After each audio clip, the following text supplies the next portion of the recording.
And this morning it kind of reminds me of a little story that I like to hunt and fish. And that's one of the reasons I'm here in Arizona. So is getting hunting and fishing, and I like it.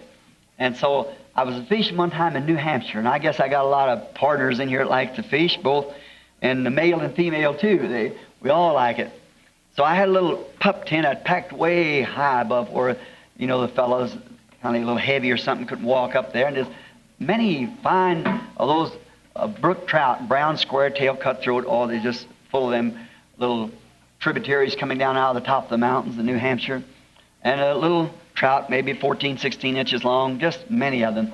And I'd go over there and catch them just for the fun of catch them, turn them loose. If I kill one, then I eat that when you see, bring them in.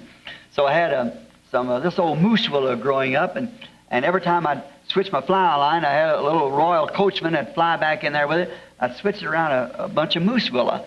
And I thought, well, I'm going to take a hatchet and go up there this morning and chop that moose willow down so that I won't catch my line on it. I looked back under a little old, like a beaver dam, and they were just laying in there just waiting for that coachman to get on there. And all night long, I used to say got my hair, but I ain't got enough hair for me to get into now, so I just how they would watch him. And so I got up there that morning, took this little old hatchet and cut down this moose willow. And I had 3 or 4 go to fix for breakfast and come back. And I'm not a very good cook, so I told my wife I couldn't boil water without scorching it, so that'd be a pretty bad job of cooking. So on my road back, there'd been an old mother bear and 2 cubs, and they'd got my little tent. And you talk about rim wrecking something. You don't know how things can be rim wrecked till you let a bear get in a tent. It's not what they destroy, what they eat, it's what they destroy. I had a little stove, a little sheep herder stove in there, and they'd get on this little stove and just jump up and down and hear the pipe rattle and just mash it to pieces, And when I come up, I had a little old rusty .22 rifle laying in there, but I had this axe in my hand, and when I come up, the old mother run off to one side and she cooed to her cubs. One cub followed along all right, but the other one said, little bitty fella, May, just come out, and his back all humped up to me like that, and I thought, what's he doing? Well, and she looked over at me, and I looked for a tree to see just how close to us, because they can scratch, about them young ones, and you can't talk them out of it.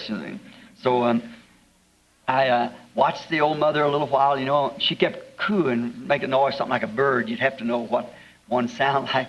So she kept cooing that cub, and that cub wouldn't come. Well, I thought about my rifle, and I thought, no, if I run in there and grab that rifle, if I'd shoot the old mother, leave 2 orphans in the woods, and I didn't want to be guilty of that. And besides, her charge in that .22 would be kind of small, and sometimes it didn't go off. I snap it 3 or 4 times to make it go off. So I thought, well, I'll just get in that tree there. If she starts over here, I'll get up there in a tree, get me a little switch, and just flip them across the nose. Their nose is very tender, and they just squeal and go down, and they leave you alone. So I thought I'd get in that tree, but the curiosity of that little fellow sitting up like this. And I thought, what's he doing? So I kept slipping around watching her, get a little farther away and get close to the tree, because she kept cooing to that cub. So I got over a little further, and you know what that little fella had done? Now, I like flapjacks, or pancakes, I believe you call them out here. Down south, we call them flapjacks. I'm not very good at making them, but I'm sure good at eating them. And, I was a Baptist. And I don't like to sprinkle. I really like to baptize them, really put the molasses to them. So I had me a can of molasses about this high sitting there, a little half-gallon bucket for my flapjacks. And that little fellow, a bear likes sweet anyhow, he'd got that bucket of molasses open. And he was sitting there with a little paw about that wide, and head up in his arms.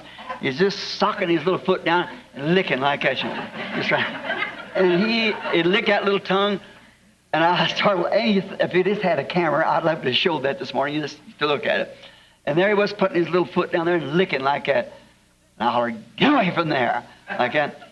And he didn't pay any attention to me. He just kept licking like that. He stopped that bucket out, see. And I hollered at him like that. He turned around and looked at me like that. He couldn't get his eyes open. He was just so full of molasses, all over his eyes, his little belly, just as full of molasses as he could be. And then after a while, he staggered off sideways and rode to his mother. They got him up there in the bushes and started licking him.